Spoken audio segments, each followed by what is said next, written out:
Hace algunos años, los padres de mi antigua compañera de piso salieron de la ciudad durante un fin de semana y ella se quedó cuidando la casa y al perro. Una noche me invitó a su casa para meternos al jacuzzi. Más tarde llegó su hermana con una botella de vino y una tabla Ouija.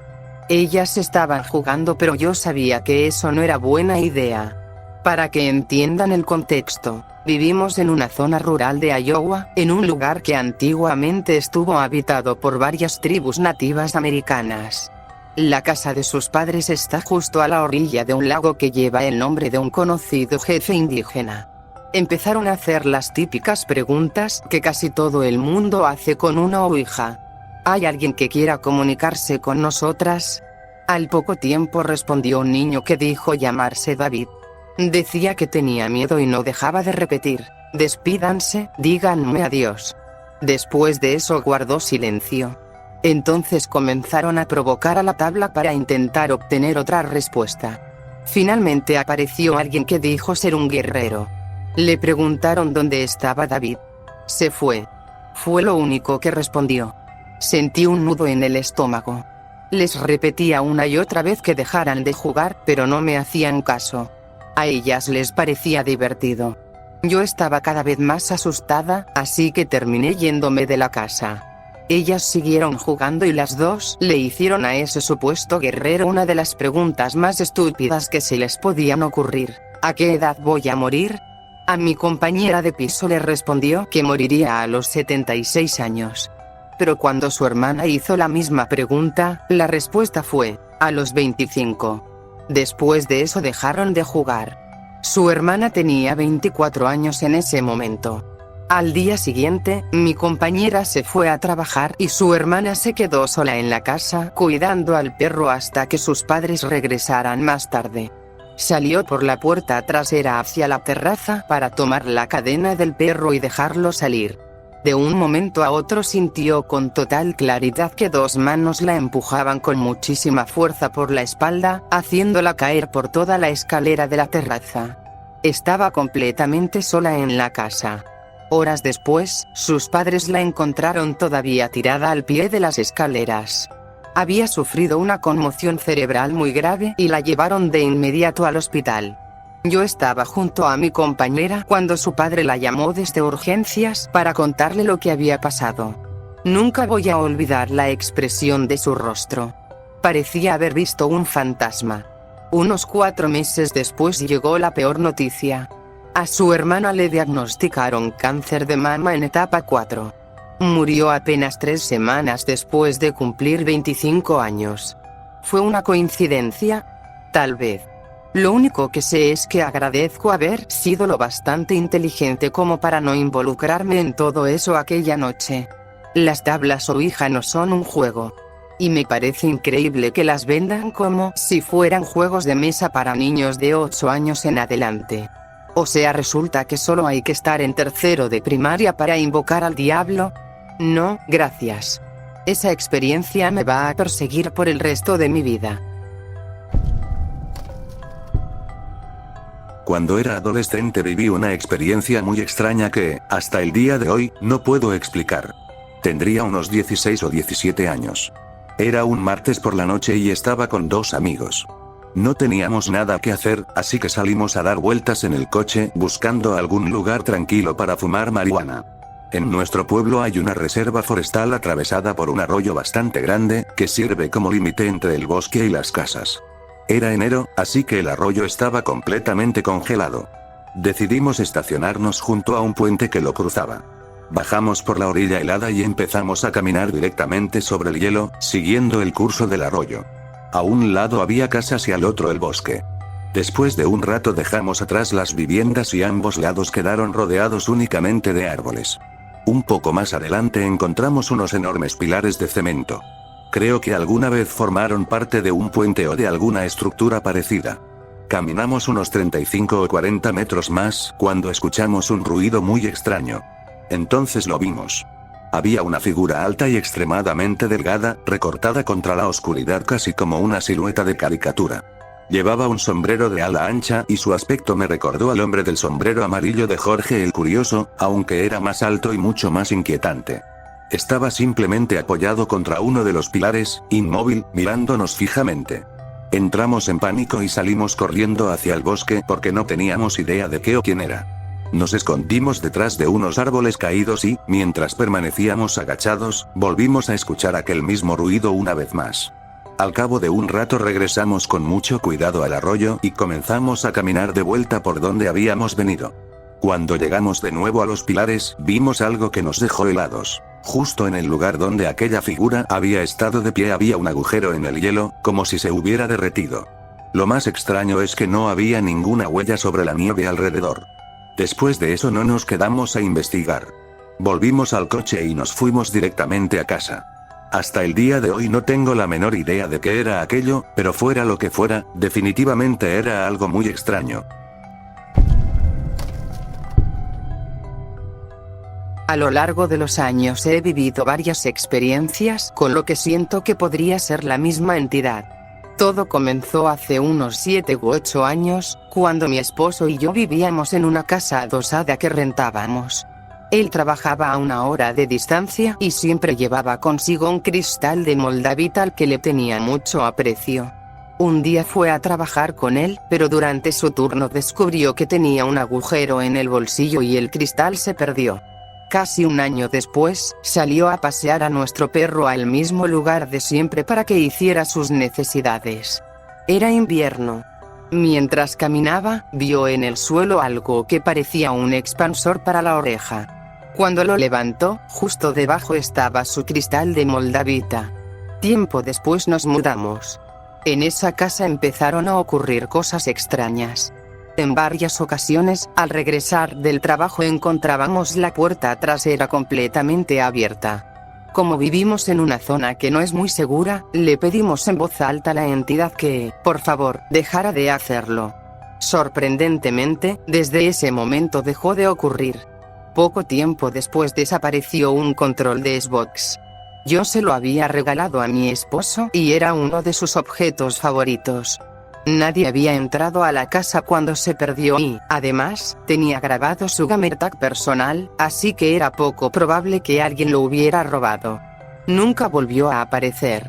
Más adelante nos mudamos nuevamente, a la casa donde vivimos actualmente. Un día, cuando mi hijo tenía apenas 1 año y medio, señaló hacia el sótano y dijo: "El hombre pájaro está abajo". Lo dijo con total tranquilidad, incluso parecía contento.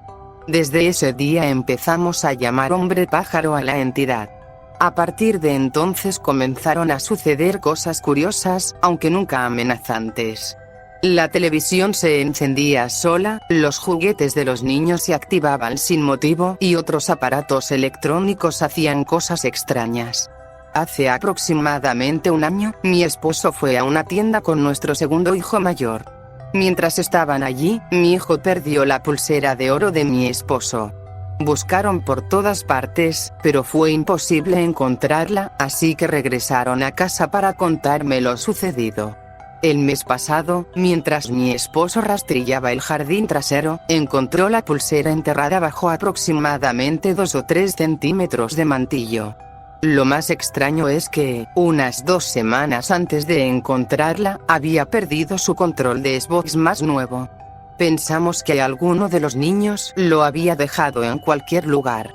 Pusimos la casa de cabeza buscándolo y no apareció por ninguna parte. Después de lo de la pulsera, mi esposo comentó, medio en broma, que iba a pedirle a Birdman que le devolviera el control. Al día siguiente, el control estaba sobre el sofá, conectado al cargador. No tenemos ninguna explicación para lo que ocurrió. Cada vez que intentamos contar estas historias, incluso a personas que creen en fantasmas, nos miran como si estuviéramos completamente locos. Espero que ustedes sí crean nuestro relato y les parezca tan increíble, extraño y fascinante como nos parece a nosotros. Y si a alguien se le ocurre alguna explicación para todo esto, me encantaría leerla.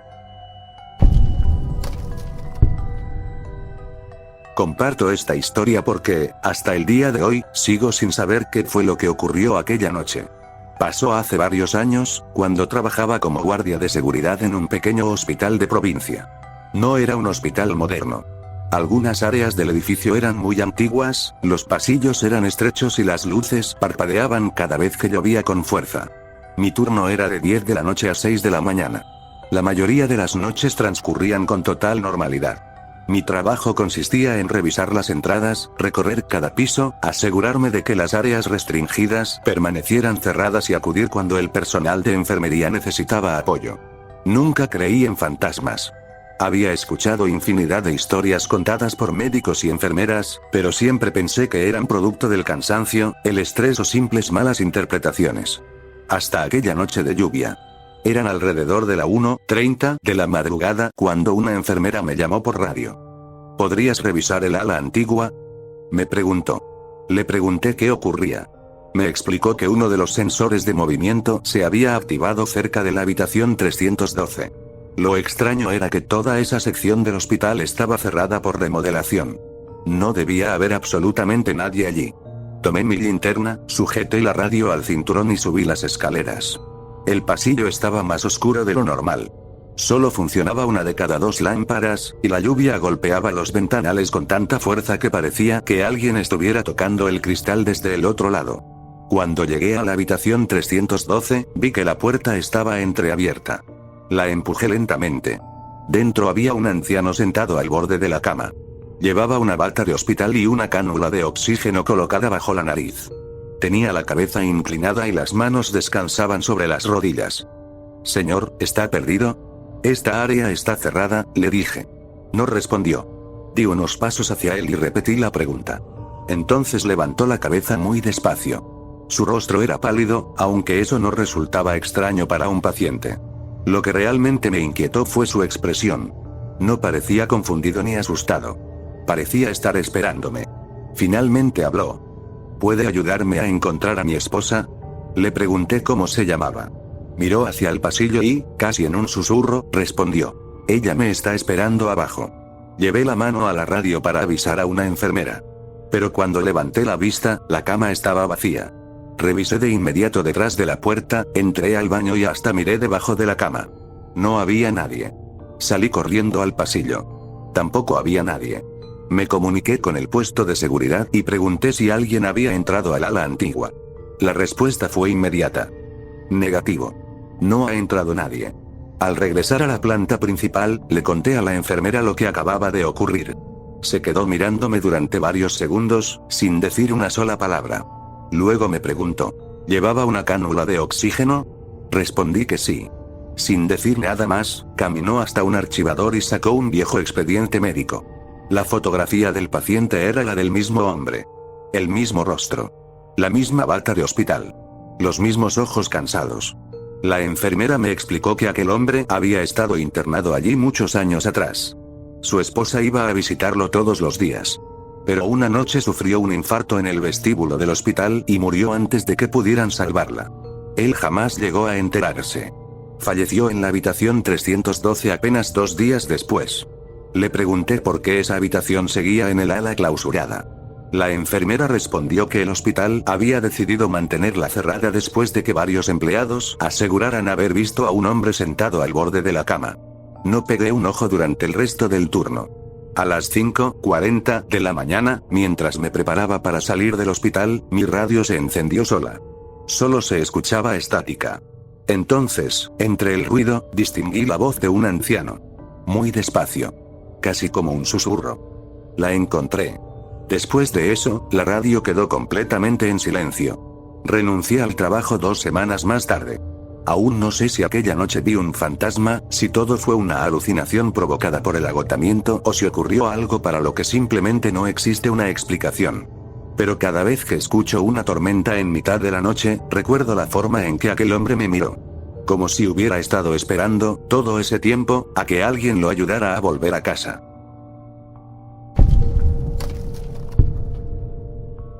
Mi novia regresó de un viaje que nunca hizo. Al principio pensé que simplemente estaba actuando de forma extraña. Para ponerlos en contexto, mi novia llevaba 4 meses planeando un viaje a California. Normalmente yo habría ido con ella, pero esta vez el motivo era el cumpleaños de su abuela. Ya era muy mayor y existía la posibilidad de que fuera la última oportunidad que mi novia tuviera para compartir un viaje con ella. Durante esos 4 meses organizó hasta el más mínimo detalle, como siempre hacía. Una semana antes de partir ya tenía al menos 5 maletas completamente listas para el viaje. Nunca se es demasiado precavido, solía decirme. Así era ella. Siempre hacía planes, analizaba todas las posibilidades y se preparaba para cualquier imprevisto. Era una de las cosas que más admiraba de ella. Detestaba que las cosas no salieran como estaban previstas. Por eso, la mañana en que debía tomar su vuelo, me desperté y la encontré todavía acostada a mi lado, horas después de que el avión hubiera despegado. Entré en pánico. La sacudí para despertarla y, con evidente sueño, abrió los ojos. ¿Por qué me despertaste?, murmuró. Le dije la hora, esperando verla levantarse de un salto. Pero no ocurrió. En lugar de desesperarse o llamar a su madre para decirle que había perdido el vuelo, simplemente se dio la vuelta y volvió a cerrar los ojos. Ah, sí, el vuelo, dijo entre bostezos. La verdad, no pasa nada. ¿Cómo que no pasa nada?, pregunté, completamente desconcertado. ¿No crees que deberías avisarle al menos a tu familia? No, todo estará bien. Unos segundos después empezó a roncar. Nunca antes la había escuchado roncar. No sabía qué hacer. No podía obligarla a levantarse. Pensé que quizá ya había hablado con su madre o con su abuela, o que había ocurrido algo y simplemente olvidó decírmelo. Así que me fui a trabajar como cualquier otro día. Cuando regresé por la tarde, seguía en casa. Estaba sentada en el sofá, mirando fijamente la pantalla apagada del televisor. Ni siquiera parecía estar viendo algo. Cuando la saludé, dio un pequeño sobresalto. Cariño, qué bueno que ya llegaste. Cuéntame todo lo que pasó hoy en el trabajo. Pasamos la noche conversando, pero era como si su mente estuviera en otro lugar. De vez en cuando se quedaba completamente ausente, mirando al vacío durante varios segundos antes de responder. Hablaba mucho más despacio de lo habitual, aunque mantenía una expresión alegre, casi exagerada. Pensé que quizá había sucedido algo con su abuela. Amor. ¿Pasó algo que te hiciera cancelar el viaje? Se quedó observándome. Su sonrisa desapareció. Durante un instante su rostro quedó completamente inexpresivo. Solo un segundo. Después volvió a sonreír. No que yo sepa. ¿Por qué lo preguntas? Solo tenía curiosidad. Los días siguientes fueron aún más raros. Nunca quería salir de la casa. Entendía que había pedido vacaciones para el viaje, pero esperaba que al menos quisiera ir al parque o salir a caminar. Era una de nuestras actividades favoritas. Tampoco comía casi nada. Todas las noches preparaba la cena, pero insistía en que no tenía hambre. Sin embargo, aquello claramente era mentira. Varias veces, ya de madrugada, me desperté y la encontré en la cocina rodeada de comida. Había cajas de cereal abiertas y tiradas por el suelo. Envolturas de barras de granola. Leche derramada. Arroz y frijoles crudos esparcidos por todas partes. Era, como mínimo, inquietante. Al terminar la semana me di cuenta de algo que hasta entonces había pasado por alto. Me acerqué a ella con cuidado. Cariño. Estaba sentada al borde de la cama, mirando fijamente una pared. Tragué saliva. ¿Qué pasó con tus maletas? ¿Las deshiciste? No he visto tu cepillo de dientes, tu champú. Nada de lo que te ibas a llevar. No respondió. Siguió mirando la pared. Como si estuviera viendo televisión. Después giró lentamente la cabeza. Sus ojos parecían vacíos. Cariño. Susurró con una sonrisa extraña. Eso no es asunto tuyo. No parecía enfadada. Pero durante los 2 días siguientes prácticamente dejó de hablarme. Ni siquiera quiso dormir conmigo. No me parecía correcto obligarla a dormir en el sofá, así que fui yo quien pasó esas noches allí, sin entender qué estaba ocurriendo. La noche anterior a la fecha en que debía regresar de California, volvió a permitirme dormir en la cama. Aunque permaneció toda la noche de espaldas a mí. En mitad de la madrugada me despertó un gran alboroto que venía de la cocina. Salí de la habitación. La luz estaba encendida. Sonaba como si hubiera un animal dentro. Algo estaba devorando comida desesperadamente. Escuchaba gruñidos. Masticaciones húmedas. Algo desgarrándose. Me acerqué poco a poco. Entonces todo quedó en silencio. Me detuve. Durante unos segundos dudé entre regresar o seguir avanzando. Finalmente di un paso más. Fue entonces cuando escuché la voz de mi novia. Nunca antes la había oído hablar así. Había rabia en su tono. Hostilidad. Como si estuviera lanzándome una advertencia. Vuelve a la cama. Gritó. Toda la casa quedó en absoluto silencio. Me debatí entre entrar a la cocina o hacerle caso. Al final decidí regresar al dormitorio. Y en cuanto empecé a alejarme, los sonidos comenzaron otra vez. No sé cuánto tiempo permanecí despierto mirando el techo, intentando convencerme de que todo tenía una explicación lógica. En algún momento terminé quedándome dormido. A la mañana siguiente desperté solo. El baño estaba vacío. El pasillo estaba vacío. Toda la casa estaba vacía. La llamé una y otra vez. No hubo respuesta. Entonces entré en la cocina. Y el verdadero pánico comenzó. Había sangre por todas partes. No era sangre humana. Era sangre de carne cruda. Había restos de pollo, res, cerdo. Todo lo que había en el refrigerador estaba tirado sobre el suelo. Casi todo había sido devorado. Recordé los sonidos de la noche anterior.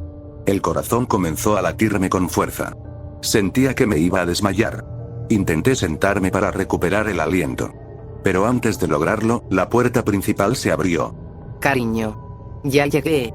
¿Puedes ayudarme con las maletas? Tengo muchísimo que contarte.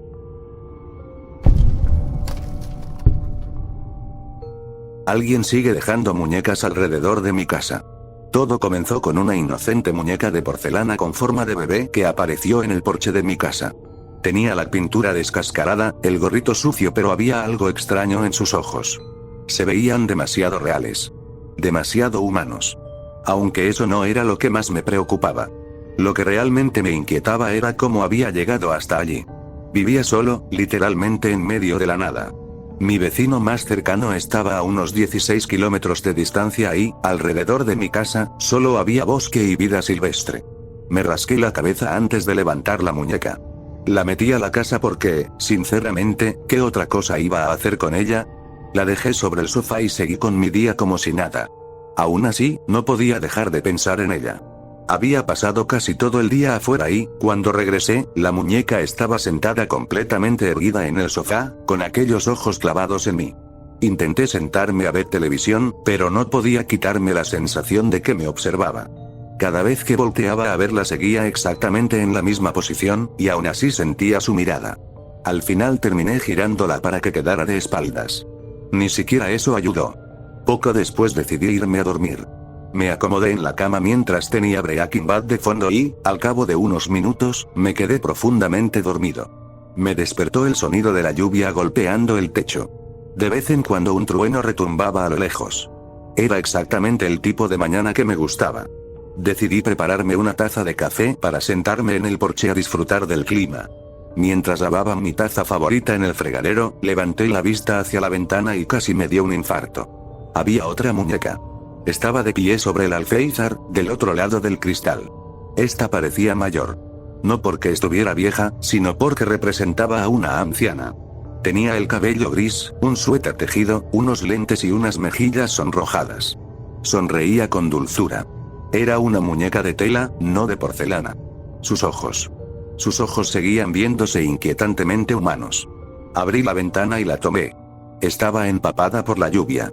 Mientras la observaba con más atención, empecé a sentir que había algo familiar en ella, aunque no lograba identificar qué era. La llevé a la sala con la intención de tomar la muñeca del día anterior y colocarlas juntas en una vieja vitrina de porcelana que tenía en el comedor. Pero, al entrar, volví a detenerme. Juraría que la muñeca de porcelana estaba del otro lado del sofá cuando me fui a dormir. No sabía si estaba imaginando cosas o si realmente estaba recordando mal, así que decidí no darle importancia. Tomé la muñeca y acomodé ambas dentro de la vitrina. Después preparé mi café, disfruté de la lluvia y me dediqué a hacer las tareas de la casa: limpiar, lavar ropa y escribir un poco. Cuando quise darme cuenta, el sol ya estaba ocultándose. No podía dejar de mirar aquella muñeca anciana. ¿Por qué me resultaba tan familiar? Le di vueltas durante horas, hasta que finalmente lo entendí. Era el suéter.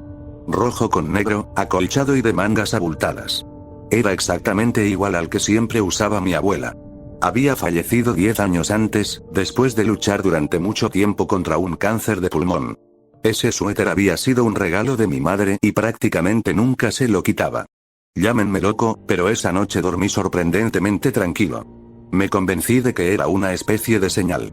Como si mi abuela estuviera cuidándome desde algún lugar y aquellas muñecas fueran su manera de decirme que seguía conmigo. Pero al día siguiente apareció una muñeca de madera que se parecía muchísimo a mi madre. Y ya no pude seguir creyendo que todo fueran simples señales del cielo. La encontré atrapada entre las ramas de un árbol en mi patio trasero. Estaba lo bastante baja para verla fácilmente, pero tuve que trepar para alcanzarla. A diferencia de las otras, esta parecía recién hecha. La madera estaba perfectamente barnizada, lisa como la seda y sin un solo rasguño. Cuando fui a colocarla en la vitrina, descubrí que las dos muñecas anteriores habían vuelto a cambiar de lugar. No estaban fuera del mueble. Simplemente ocupaban estantes distintos. Lo suficiente para hacerme cuestionar otra vez mi cordura. Puse la nueva muñeca entre ambas y cerré la puerta de la vitrina. Compré cámaras de vigilancia para la propiedad. Estaba completamente seguro de haberlas instalado correctamente. Sin embargo, todos los días aparecían apuntando al suelo o directamente hacia el cielo. Nunca grababan nada útil. Y durante la semana siguiente siguieron apareciendo más muñecas. Algunas estaban sobre mi coche. Otras parcialmente enterradas en el patio. Incluso encontré una en el techo de la casa. Lo más perturbador era que todas eran increíblemente personales. Había una de mi padre. Otra de mi hermana. Mis tíos. Profesores de primaria. Viejos amigos en los que ni siquiera había pensado en años. Cada una tenía detalles imposibles de confundir. El largo cabello negro y los ojos verdes de mi madre. El traje y la corbata de mi padre. La taza con la frase "la mejor maestra del mundo" cosida en las manos de la señora Farmers. Pequeños detalles que hacían imposible pensar que fueran una coincidencia. Era como si alguien quisiera recordarme que no estaba completamente solo en aquella casa perdida en el bosque. Las limpiaba. Las admiraba. A veces incluso les hablaba. Y, en ocasiones sentía que ellas me respondían. Algunas noches juraría haberlas escuchado conversando entre sí. La vitrina se llenaba cada vez más. Y las muñecas jamás permanecían donde yo las dejaba. Siempre aparecían acomodadas de otra forma. En distintos órdenes. Mirando hacia otra dirección. Era como un juego. Y, por extraño que parezca, me encantaba que jugaran. De algún modo ya no me sentía tan solo. Finalmente coloqué la última muñeca dentro de la vitrina. Representaba a mi mejor amigo de quinto grado. No lo veía desde hacía más de 10 años. Ni siquiera habíamos vuelto a hablar. Y, aún así, ahí estaba. Había regresado para visitarme una vez más. Cerré la vitrina y apoyé la mano sobre el cristal mientras contemplaba mi nueva colección. Solté un suspiro de satisfacción. Todos estaban allí. Todos eran míos. Las personas que había perdido. Mis amigos. Mi familia. ¿Qué más podía pedir? Apenas me había sentado en el sofá y puesto Breaking Bad para terminar el día cuando escuché que llamaban a la puerta. Giré la cabeza de inmediato. No era un golpe cualquiera. Era una serie constante de llamadas lentas. Deliberadas. Miré el reloj. Eran casi las 10 de la noche. ¿Quién demonios visitaría a alguien a esa hora? Me acerqué con cautela. Miré por la mirilla. No había nadie.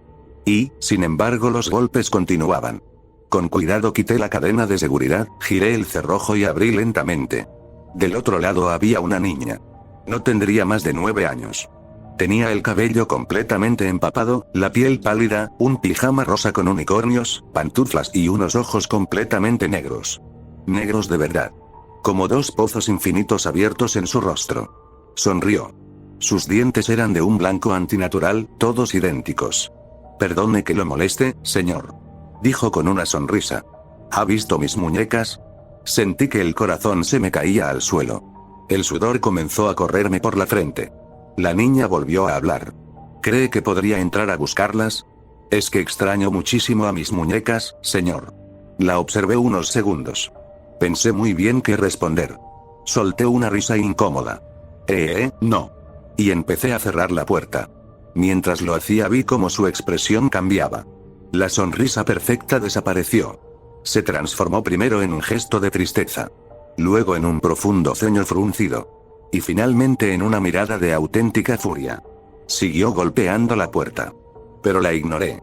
Subí el volumen del televisor hasta el 98 para no escucharla y sonreí para mis adentros.